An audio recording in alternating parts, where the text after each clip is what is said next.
Hi everyone, welcome back to the ENE Kaiser Buster podcast. Please, if you're joining us for the first time, can you do me a favor to like and share and comment? God bless you.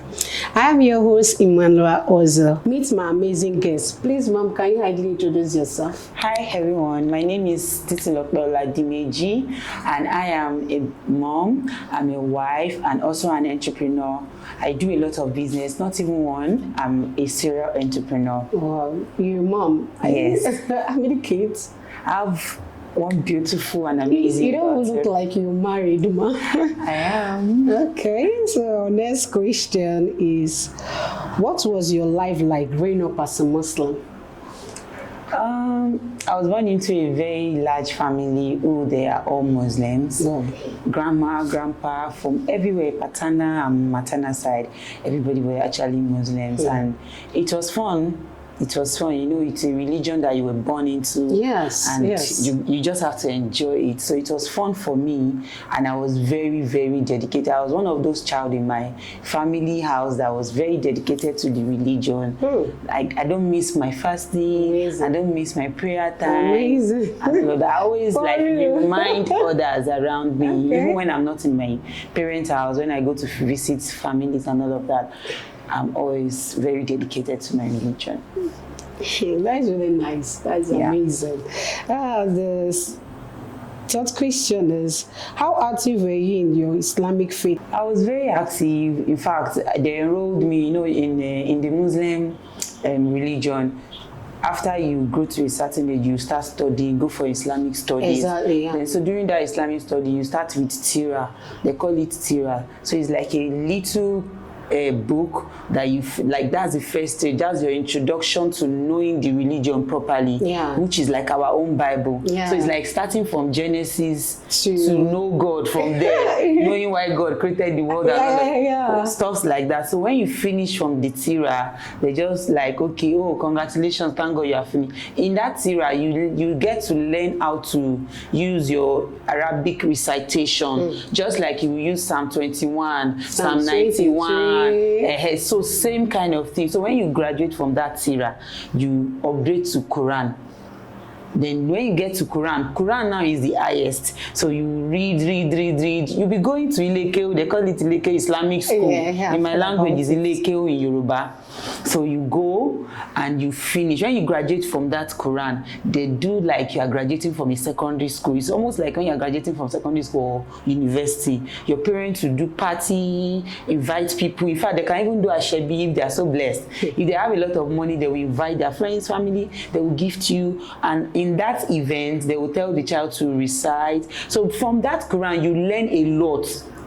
Just like the Quran now is like your Bible. You get to know God for yourself. You get to know everything that pertains the religion. In fact, you can even learn to write Arabic on your own from that Quran. Amazing. So, what stage do you then convert to Christianity? I didn't get to Quran anyway. I stopped at Tira, and I stopped at that Tira, and I could, even till now, I could remember some of those recitation and those things, reading them and all of that. So, but I didn't get to finish because along the line, I had to leave my parents and stay with some relatives. So some of those relatives were now married to Christians, so they were going to church. So I have no choice than to follow them. You know, as a little child of 8 years, 6 years, do you have a choice of your own? No. It's where your confidant or your guardian is going that you follow. Exactly. Now. Whoever that is taking care of you is the person that you follow. So when they are going to church, I follow them. This is an interesting one. Yeah. So the next question is, what sparked your curiosity interest in Christianity? Would I say there was a particular event? No, there was no particular thing that really sparked it, but I would say for myself, what I understand about my life now is that God has already ordained me that I was going to be a Christian. For me, there was this grace already, but I didn't know. You know, as a child, I wouldn't know. But sometimes there are some circumstances that will take you into some things, and you'll be like, it just happened. But if you really look back or think deeply, you get to know that it was not a coincidence. There are some things that will happen in your life. It's not a coincidence. So I stayed with a lot of aunties, not one, not not two, not three, and most of them were Christians. They were going to white garment, going to CAC. Okay. So from there, I shall learn how to now pray in what is it called, in Christian way, in The Jesus' Bible. name, in clinical. So there was not really no studying the Bible there because they don't get time. These people were business people, so all they do is, I've sent you to school. That's the only thing that really matters. Right. Some of them even didn't even enroll me in school. I was just staying at home and helping them to do business, selling market for them. So I wasn't really going to school with them. It's just do business, take care of the home, and then I take care of you in return. That's what it was for me. Then gradually, till a particular stage of my life, I grew up to like 10, 15, and I came to Abuja. Also to stay with another family member, auntie, not my family, not my parents. This person was not even like related to me by blood, not in any way. It's just like me giving my sister to you because we are friends. Say, okay, go and stay with Ella. That happened? Yes, just like me saying, oh, my little sister, go and stay with Ella in Abuja. She needs somebody to take care of her 2-year-old daughter. That was the story. So then I came to Abuja. The person I came to stay with was a Christian. She was attending a white garment church. Okay, the Celestian. Yes, I was following them, and at some point we don't even go to church on Sundays. We just work Monday. I know that taking it as a religion. We work Monday to Sundays in our shop. We work Monday to Sunday. Monday to Sunday. Yes, because when I came to join her, she was into hair, making, nails, fashion, everything fashion. So when I came, I learned the job and I became very good at 10 customers can walk in, 5 of them are waiting for Smalley. Okay, what about your parents? Did they call you, asking you about your faith? Are you still keeping to your faith? They didn't really call. My parents didn't really call to. They just believed that wherever I am, I'm fine. It was my grandmom that even gave me to them. They were not aware. My grandmom consents my mom's younger sister to be able to give me out to the person in Abuja. Then I came. Okay. And like that. But as at the time I now wanted to enter university, I think everything changed because along the line I met some friends whose parents were really, really Christians and they were staying with their parents. So visiting those family now started to reshaping my life better. You understand? So from there, I started following them to live in faith. And I can never forget, I converted 2011, I think November 20-something to be precise, November 2011. I was a jam-bite at the time, so I was about to enter university. Then I followed my friend as usual. So people, even when I pray in Christian way, I can sing Christian songs. They'll be like, Hashebi, you say this guy is a Muslim. I have a Muslim name. I stopped bearing my Muslim name. I stopped people from calling me that name. I think after I got married. Please, can you tell us? My Muslim was Taibat. Taibat. Yes, Taibat. What's the meaning of that? It means holy person. You are holy, purity. We will have that in Christianity. In Christianity, yeah. So that's why I said, I think God gave me to a Muslim family, but He knows I was going to be a Christian because I'm the only Christian in my father's house. I'm the only Christian in my home.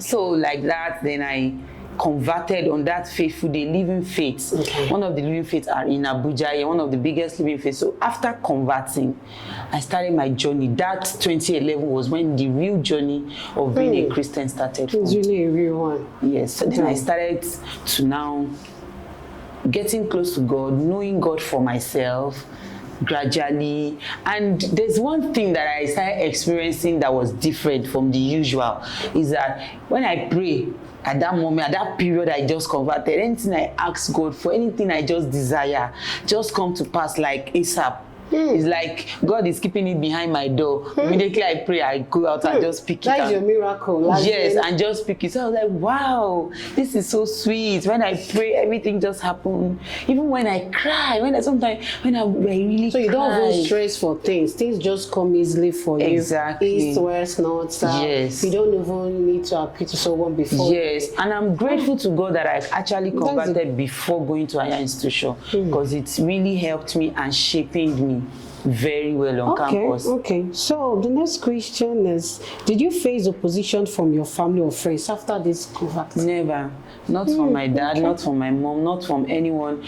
Probably from my distance relative, but I wouldn't know because I don't even visit them and we don't really have relationship. The only time I thought I think they really have a thing for me was during my wedding. Most of them didn't come Because of that. because we had to do my wedding in the church. And did that really touch? No, I didn't feel it because I don't. If you're in light, nothing else matters to you. You must be an evangelist, like seriously. Nothing else matters. Okay, so what was your favorite thing after you newly walked with Christ? One of my favorite things was prayer and worship Okay. that I love to do. Okay. Because I remember then, if I pray or I've spent time in the place of worship with God, it's a place that I feel so good. When I'm coming out, I feel light and I feel happier. Okay. Whatever, Feel happy. yes, I feel happier. Whatever And that relief, yes, I feel so relieved of whatever burden that takes me Yeah. there. I remember nights, times that all I do is just to worship and cry till daybreak, from night till daybreak.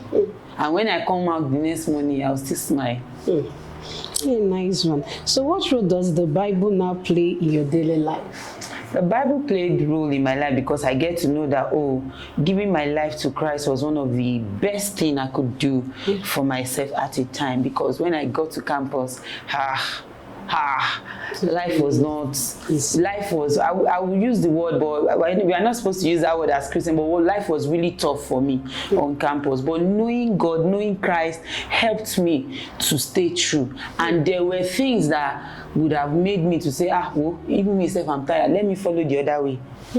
Because I had nothing, even to feed on campus was difficult. To eat, I can go on 2 days, 3 days no eating. And I'll go for lectures. Nobody will know. The only thing I'll just do is I'll pray, I will cry.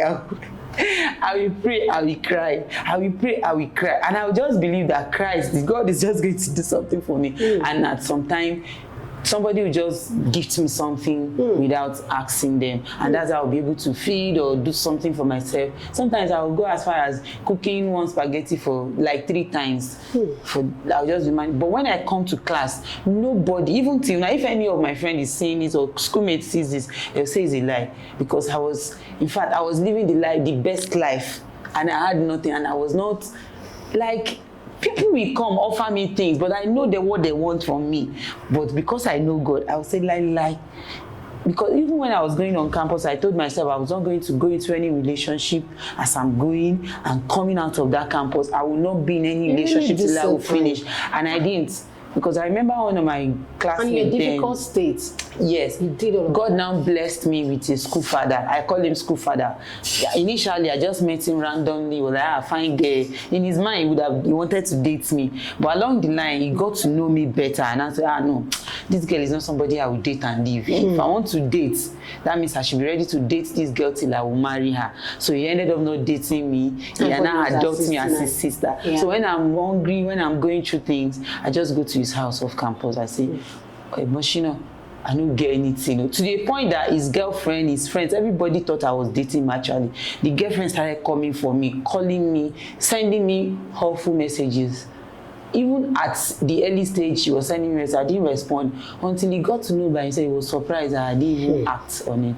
That's really the Bible really played a very, very significant role because I will study. Yeah. When I study some things, I'm like, oh, really? This is for me. Then I go for it.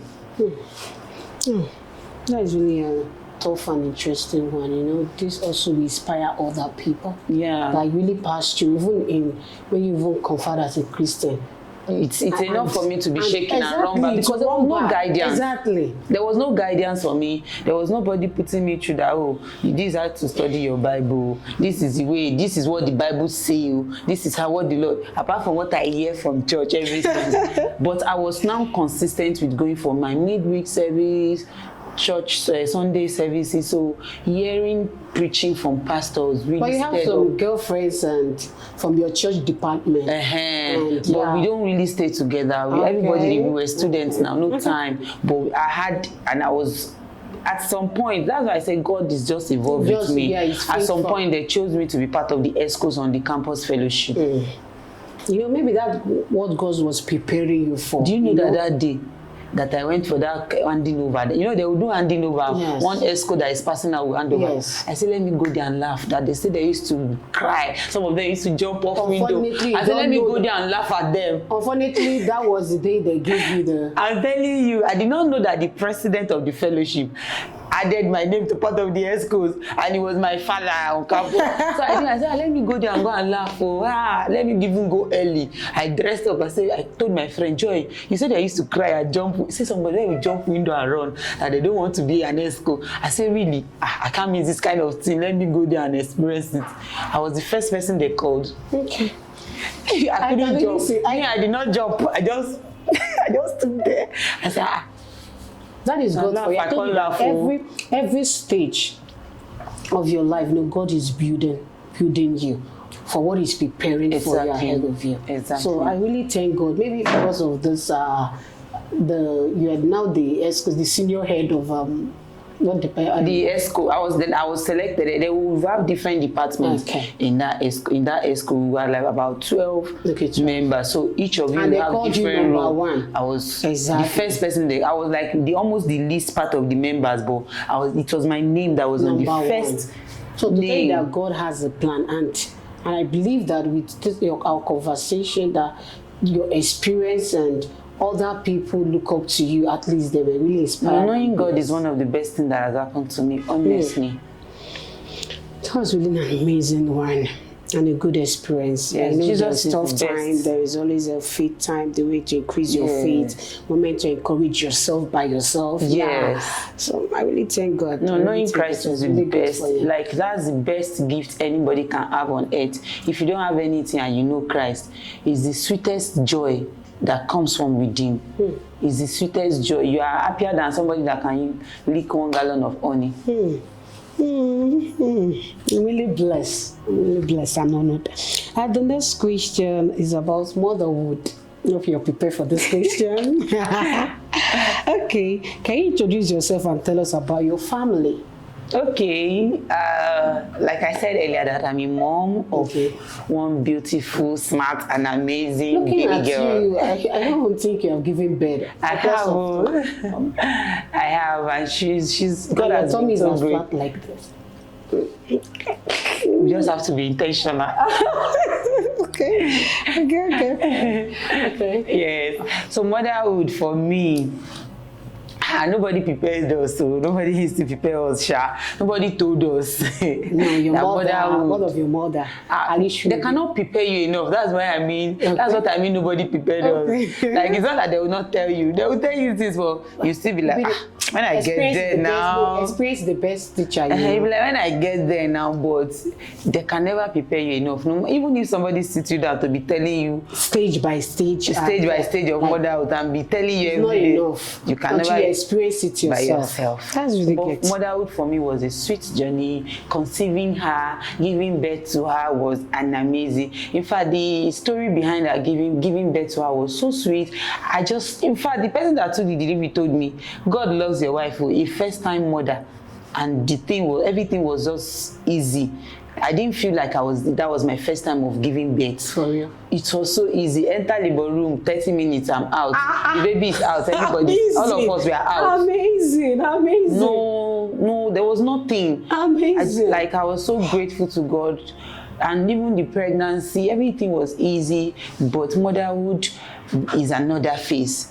I remember my pastor praying for me after giving birth. He told me, the grace to be a mother, God will give to you. Amen. Being a wife is different from being a mom. He made that statement. I didn't get it until my child started growing, 1 month, 2 months. Then everybody had gone back to their... And I'm now faced with the reality of, now you get this baby, now you go train up. Now you go take care of her. Now you where God give, God don't give you custody of this one, and you must not fail. When I come to the reality of that one, but motherhood will teach you love, real love. Motherhood will teach you patience. Motherhood will teach you sacrifice. Motherhood will teach you to pray. Motherhood will teach you to pray. I mean, pray. You will pray. There's prayer and there's also prayer. So motherhood will teach you to pray. Motherhood will teach you to be firm. Because at some point, you need to stand in for your children. You are the priest.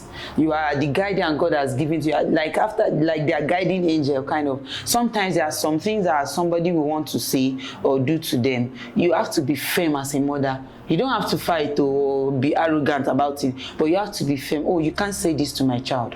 Sorry, I don't permit people saying that to my child. Oh, sorry, you can't give this to my child. I don't like people gifting my child this kind of a thing. So motherhood will teach you to be firm, because if you are fidgeting and like, I don't want to offend sister, so I don't want to, everything will go down.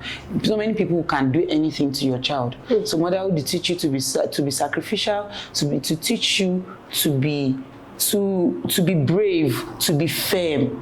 Being firm is not being arrogant. So these are the things motherhood. But motherhood has been an amazing roller coaster. Some days you don't feel. The way you're smiling, really some days you're overwhelmed. You're like, some days you're like, now the work way would they do? Exactly. Because now the work way would they do? Exactly. It's part of God's assignment. Motherhood is an assignment and a ministry on its own that God has given you, and you must not fail. As a mother, yes, and you must not fail. But you cannot do it by yourself. Only by the one who has called you to that seat. God is the one that has called you to be mother. So you always run back to Him to run it. Bravo. So next question, what does being a mother means to you as a Christian woman? Just like I said, those things too, I didn't say them out of my own. It's still God. Okay, yes. Because there are some times that things will happen. In fact, so you will see some parents, they will call their child, if the child, they will start saying awful things. Are you mad? So instead of using that word, when you know you have Christ in you, and the Holy Spirit, you don't say such word. You book it immediately. So being a Christian, you are intentional. As a Christian and you are a mother, it makes you to be an intentional mother. You, like me, I'm one of the advocates of being an intentional parent. So I started learning, do not yell, do not beat, anyhow, all those things. But sometimes you go out of proportion. Exactly. You are tempted to beat, because no matter how you talk. But so that being a Christian will help you to caution what you say to your child, what you do. Exactly. You are intentional about, oh, my child must know this. My child must know the God of our Father. Know that Christ is the only way. Yeah, being a Christian, so you know, being a Christian, you say, this one I must not fail. I must not fail God, though. You will hold it like your life depends on it. Exactly. Yes, you will say, I must not fail. This child must know God. Many other children are busy going clubbing in the university. My own must not be going clubbing. Exactly. This one should be an ambassador for God, though. This one, her destiny will not be in, Being a Christian will open your eyes to those things, because now you will first receive. When I get to that stage, you'll be my mentor. No, honestly, you're really so passionate. God is our mentor. God is on a daily basis we are learning. Mother will be making it. On a daily basis you have to be learning, because your child is growing. Yes. And as they are growing, they are changing. Their needs are different. Their emotional need, their spiritual need, their physical well-being, everything. Being a Christian, you have to be That's really nice. That's really nice. Really nice one. So the next question is, what is something you wish everyone had told you before becoming a mother? Why are you laughing? Why do you laugh? Okay. Number one. Okay. I will wish they had told me that, please, Titi, travel more. Go on vacation more, whether with yourself, whether with your husband. Shall be traveling. If you don't have money to go to the one in UK, to the Bahamas, to the Greece, to the Santorini, go to the one you can afford in Nigeria. Travel more. That's really impressive. Another thing. Okay, second one. Stay in the place of prayer more. Stay in the secret place more. Go on retreats with God more. Because motherhood will shake you. Sometimes you'll be like, she will not leave prayer today like this and skip it. Because you are tired, you are overwhelmed, especially for some people who don't have help or family or support system around who can support them. They can say, oh, mommy, let this child be here today, or this just 2 hours, let me run to go and do one thing. You don't have that support system, so you just be like, God, I beg. Now your hand that day. So I wish somebody had told me to travel more, to enjoy myself more, especially with my husband. Travel, live like single in the marriage. live like we are single in the marriage. Now we are joking. They have joined us together. We are now officially husband and wife. So we can do anything, anywhere, go anytime. Nobody is questioning why is this girl moving in the night? Why is this boy sneaking around with it? That. So travel more, go on a retreat with God more, pray, spend more time, because everything that you have put into yourself, it will play out when you don't have time sometimes during It's just like money in the bank. Prayer is like money in the bank. You know, people invest in prayer. Yes, prayer is an investment. It's like a drum. If you don't keep filling it, will run dry.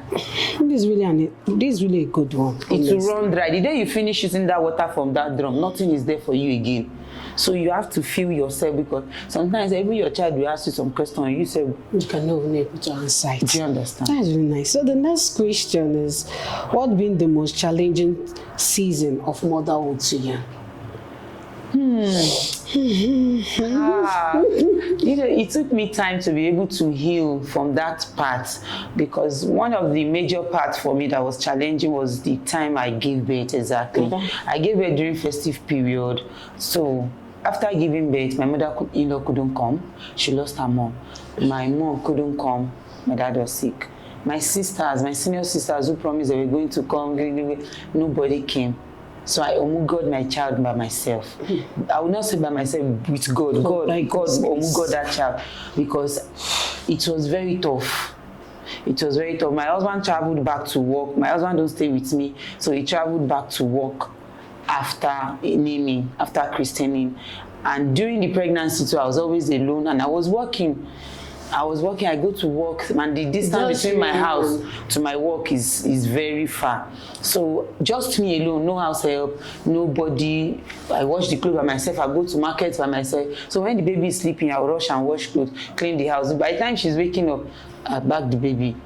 Finish other chores. And finish other chores. Then when I have to go to market, I'll wait till it is night or evening when there's no sun. So I just move around, because at that time, so I can't really be flying bike anyhow and all of that. So I will just move around to places that I can stroll to, do my shopping and go back home with the baby. So it was very tough. The 3 months of Omugo, I stayed all by myself with in fact, that would have affect something in the life of my daughter, but I just give glory to God, because God used somebody as an angel. My daughter had a tongue tie, I didn't know.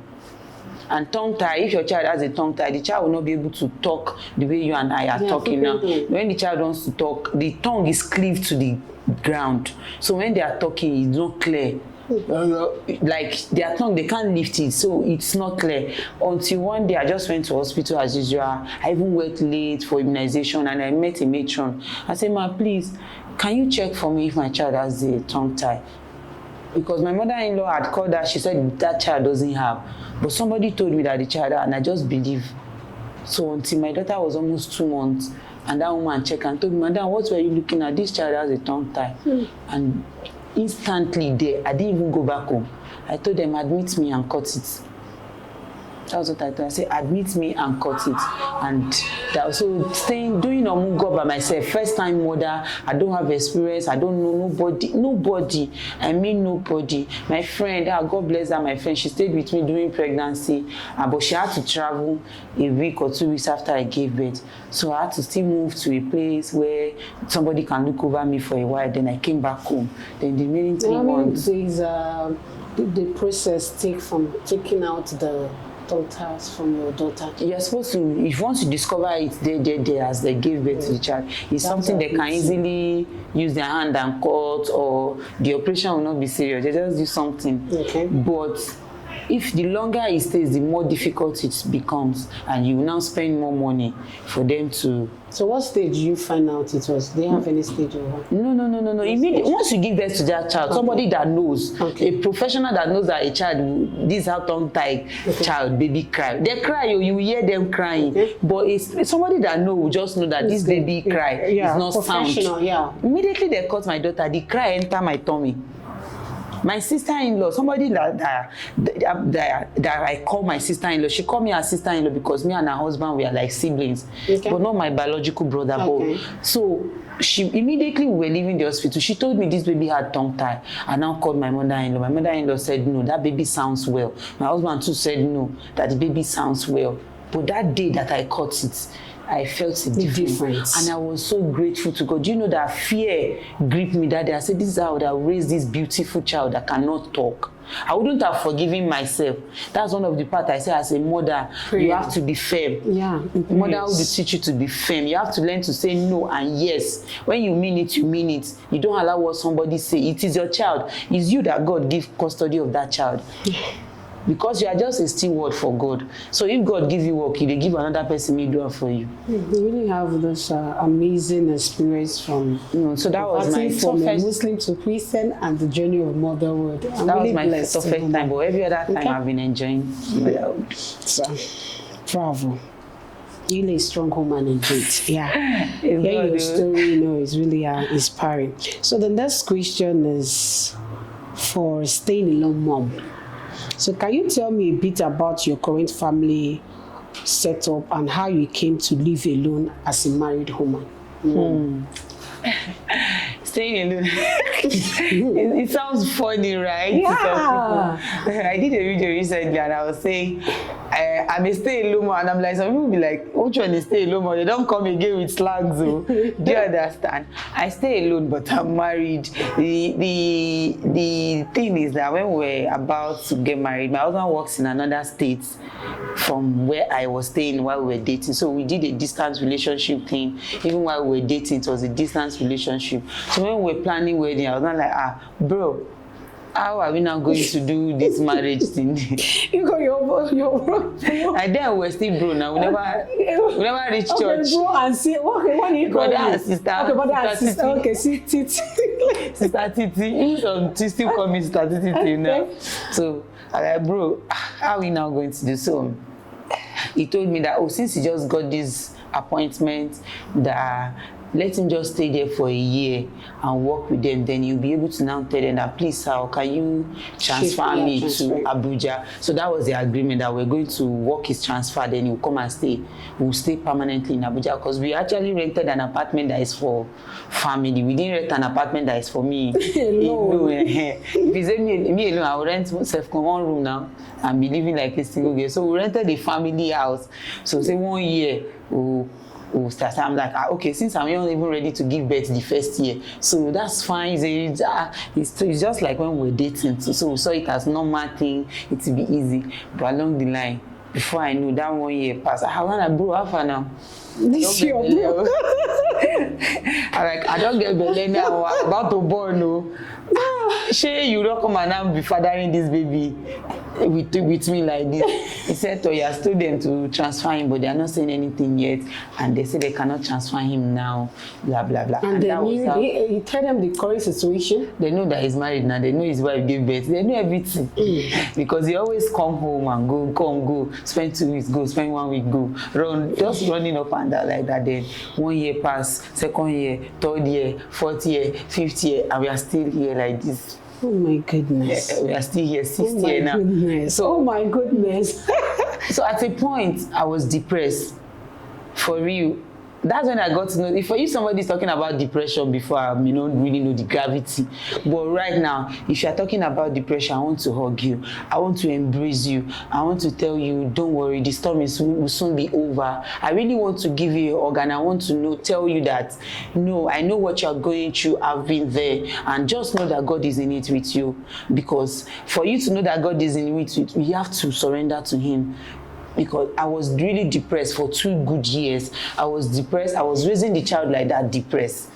Because I got tired of staying apart. At some situation when I'm sick, like I'm very sick, nobody to come in and step into motherhood for me, or to take me and, okay, let me take care of the child while you take care of yourself. So I'll still wake up early, take care of that child, even when the child was still crawling. Sometimes the child might have even crawl and throw things away while I'm still struggling to stand up from bed while I'm sick. I want to go to hospital. I have to still go anywhere I'm going to with my child. Anywhere I'm going, I have to go with that child. Anywhere, call me anywhere. Even hospital, I will go with the child. So sleepless nights. There are sometimes you don't sleep as a mother in the night, especially as a new mom. You don't sleep throughout the night. The baby sleeps in the morning. You keep waking waking up to breastfeed. The following morning, you still have to wake up. Nobody to say, yeah, you sleep while I help you watch over the baby. Like that. God for you. So I was depressed for 2 good years. 2 good years. Like nothing really matters to me. Even at the point I stopped praying. I said, God, me, I know they pray again. Yeah, sorry. So how do you train your little child with that depression? My sister, I was just, at some time, I lash out. What month? I can't remember, but I know I was depressed for 2 months. I think then my daughter was already a year. Okay, a year plus. She was already working, and toddler. She's very active. Ah, God, thank you. This baby is active. Like 3 children. My daughter is like 3 children. When you are raising 3 children, that's how she. So I was depressed. Like, imagine going to work. I still go to work with her. I started work 3 months after I gave birth. So I would go to work, come back tired. In that tiredness, you're coming back like around 9, 10, 11, and you still have to take care of that child in your hand. So you didn't complain to your husband? I was complaining. And we were also laying this situation to God as of that time. Yes. Looking at you, I know that you're a devoted Christian. I was talking to God. I was telling my husband, okay. And there was no changes. And after that 2 years, anything changed? What I now started doing after that 2 years that brought me out of depression is I was now doing God therapy. God therapy. I said, God, if you don't bring me out of this, I'll kill myself. There was a day I went on the main road in the middle of the night, around 12, after 12 a.m. My house is just by the road, like we've seen vehicles pass there. So one night, my daughter was already sleeping. After preparing her and lay her to bed, I was so overwhelmed. After crying and crying, then I came to the main road. I was just looking at the road from my gate. I was inside the compound. Inside my compound, you see what is happening. I was reading the road. I'm like, this midnight now, just enter this road now. One car will just... Oh my goodness. So when I thought of that thing, I know that I was already going too far. So I started rebooking it. And from that day, I started praying.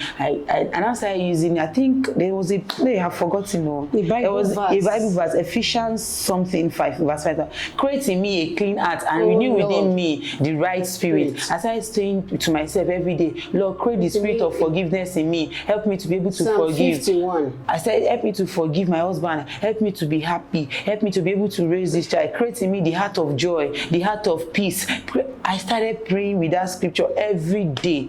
I started repeating it to myself in midnight. Any day evil thought comes through my mind, I'll say, I rebuke it. I will not die. I will not leave this child. Reject it. Yeah. And that's how I started saying, God, heal me. I'm really depressed. Nobody was listening to me. No man of God, sorry, don't you? I did all of those things you could imagine. I ran to my pastor. In fact, not just running, I go there and cry. I'll go and cry to him. Well, if not coming to check you time to time, or some people from the church are coming to... When they check you that day and go. Okay, no one stay behind. No one... I said nobody is staying with me. Since you explained to your pastor, so nobody. They're like, appoint person with to stay with you. Like, I didn't tell them I tried to keep myself. I was just only telling them that I'm depressed. I'm tired. I was only telling them I'm depressed. I'm tired. This baby needs a father. Why am I living a sick boy? That was the faith that really sustained you. You see, personal relationship with God. That is what that kept you. You need to have it, because that's the only thing that will bring you out of any situation. I'm telling you. So I was complaining. At the point I started getting angry, bitter towards my husband. So that scripture was what now make you happy. So out of that time, okay, after going to God in prayer, so what now? So I just started being more intentional about myself. Okay. Loving your child. Loving myself. I started pouring into myself. Okay. First. I'm going to say parenting is like an altar. There's this video I want to drop on my YouTube soon. Okay. Parenting is an altar. That's what I would like to call that title. So I started going into myself back, working upon me, because me myself is the only person that can be healthy to give a healthy child. You're right. To be able to parent that child in a positive way. So after praying to God, I started doing things that makes me happy. I started shedding my motherhood weight, the pregnancy weight and giving birth weight. I started shedding those weights deliberately. I started working on shedding those weights. I started going back to the kind of dresses I like to wear. and started making the kind of hairstyle that motherhood didn't give me time, because I was always the only person doing everything. So that time to sit down in the salon and be doing some kind of serious hair was not there. That time to be doing some serious skincare was not there for me. And I still work. Mind you, I work, and I'm a handwork person. My business requires me to get your money. If I'm going to get your money now, if you're going to give me 20,000, I'm going to spend at least 2 to 3 hours with you before I can get that 20,000 from you. So I work. My handwork. You can't say, Auntie, give me the market, let me go. Do you understand? So it will take me time. There are sometimes I close for work 11, 12. With that little baby, I'll take both. 12? Yes. PM? Yes. Oh my goodness. It's already AM back the following day. It's already and you went out in the morning. No. So like that. So I just started going back into myself. Your mother, sorry, but your mother, you didn't call your mother, your sisters when all this? I didn't grow up much with my siblings, but we have a relationship. We talk, we do. Okay. But I just decided not to be telling them. You're not the same type for trying to put your body to someone. Yes. So, but it's not that we don't talk. So once in a while I tell them, I'm even tired of this staying alone, this distant marriage, they'll tell me to get better. So, but I don't really go crying to them like I cry to my pastor's wife or other people. I don't really go deeply vulnerable to my siblings. And they are not in the same state with me. They are in Lagos, I'm in Abuja. Should I shock you? My siblings don't even know where I stay in Abuja. They don't know where about. If you tell them now something happened to me to look for me, they don't know where to look for me. Goodness. They just know I'm in Abuja, but we talk and I go home. My parents see me, my siblings see me, we talk and I go home. Oh my goodness. But they don't know where I'm staying. It's only one of my nephews that has been to my house. So, the last question. So, what would you say to other women in a similar situation who you feel hopeless and unseen? Maybe unseen, hopeless and unseen. No, I'm saying to all the women walking the same path. If you're walking the same path, the only thing I can give to you is Christ. Okay. That's the number one thing I can give you. Can you hear that? Jesus. If I look back how I was depressed, like at some point, even the little few, I don't have friends, so the little I have said, God, they look like shit to me, like, because I don't want to engage in something that you would do to trigger my brain, because you can do some kind of annoying thing that will trigger me. I don't want to relate it to my brain. Just feels, there were some nights I will use pillow, press myself, let my voice be heard inside the pillow. I feel like, let me go to a desert where I can scream out my lungs. So, but I know I can't find a desert to scream out. So I scream into my pillow. I use the pillow to bury my head and scream and cry in there. So if you are walking through this part, the only thing I can give you is Jesus. Just run to him. Just run to him. Whatever you might be thinking, God is the only one who can lift that burden, and you'll be as light as whatever you cannot imagine. And secondly, look at yourself. Look inwards. I think it was one of those moments I discovered that I really have passion for broadcasting. So that was when I bettered my YouTube channel, The Grateful Art Show. Okay, The Grateful, can you? Yes, The Grateful Art Show. I invite people to come and share their Christian experience, their journey so far, and I talk about faith, family, lifestyle, and marriage. There was some time ago I put a video out there that talked about 5 things you should do before you get married. Okay. Yes, 5 things you should do before you get married. So, like, I discovered that there was much inside me, but I was lost. But I was lost in motherhood and the fact that I was staying alone. So it was really eating me up. But I looked inward. I started working on myself. I started doing things that make me happy. And I deliberately started taking break. When I'm stressed or I'm tired, I withdraw. It's really important. I intentionally find a day in a week that I don't go to work. So once I drop my daughter off to crèche, I go back home, do whatever I want to do, and I make sure I have good sleep. So I'll be refreshed to welcome that child back. So have Christ. Look inward, look into yourself, do what makes you happy, not to please your husband or please anybody. I'm not saying you should fight your husband though, not to please anybody. Something that you do that gives you joy. Find a relationship with God. For me, being with God is like a mechanism for me that it's the ultimate. whatever hurts me, if I go to God, I will cry it out there. That's where I will finish the whole matter. That's going to the place of worship. I like to worship because that's the place every burden in me will be taken away and I will be so light. So find God, find yourself, do what makes you happy, and be intentional about raising that little angel God has given you, those children God has blessed you with. And I believe by the time you find God, I'm sure you are going to come out of it. Then thirdly, don't embark on a distant marriage. I don't advise it for my enemy, because at some point you and your husband can be like a stranger, because you know we will never stay together since day one that we got married. Yes. So we have been staying apart for 6 years. 6 years. Yes, for good season, and my child is almost 5. So imagine I've been doing that. So it just come, go,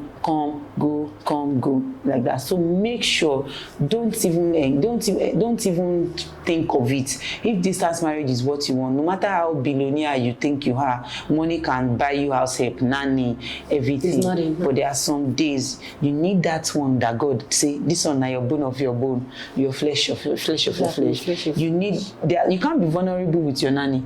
You can't be vulnerable with your male friend, but you can be vulnerable with your husband. Do you understand? So don't embark on distant marriage. I don't pray for my enemy.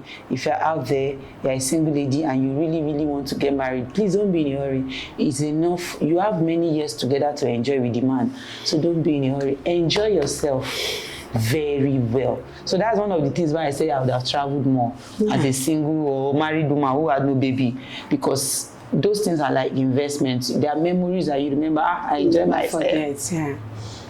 Thank you so much, and thank you for coming. I really appreciate you for coming and sharing your experience with me on social media, our listener, and God bless you. And I believe I'll be having you another time. We're expecting you to come again and with another new and beautiful experience. Yeah, no problem. To share with us. No problem. There's a lot to share. Thanks for coming. Thank you for watching this episode. If you love to share your experience or journey with us, please send us a DM. Thank you and remain blessed.